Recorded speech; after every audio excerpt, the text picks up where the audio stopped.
আল্লাহকে আল্লাহ হিসেবে মানলে হবে না, সমস্ত গুণের সাথে মানতে হবে। কোরআনকে শুধু মানলেই হবে না, কোরআনের প্রত্যেকটা আয়াতকে মানতে হবে। যদি ছোট্ট একটা আয়াতকে অস্বীকার করো, মুমিন না বেঈমান? হ্যাঁ, এবার আসেন আল্লাহ পাক কি বলেন, ইনিল হুকমে ইল্লা লিল্লাহ। আমার কথা না কিন্তু, নাকি ভাই ওলামায়ে কেরাম? কার কথা? হাফেজরা আছেন না এখানে? ইনিল হুকমে ইল্লা লিল্লাহ কোরআনে আছে কি নাই?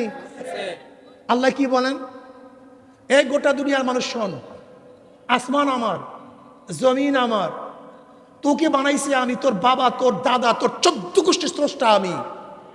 যেহেতু সব আমার, আইনও চলবে আমার।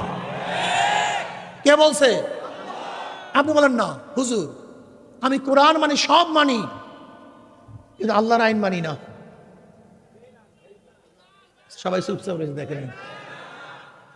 হুজুর আমি নামাজ পড়ি, রোজা রাখি, সব করি, কিন্তু আল্লাহর এই আয়াত, মুমিন না বেঈমান?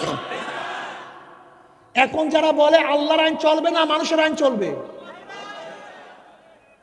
আল্লাহ বলছে ইন্নাদ-দীন ইনদাল্লাহ ইসলাম, আল্লাহর কাছে একমাত্র মানুষ ধর্ম ইসলাম। আপনি বলছেন না আমি ধর্ম নিরপেক্ষ। মুমিন না বেঈমান?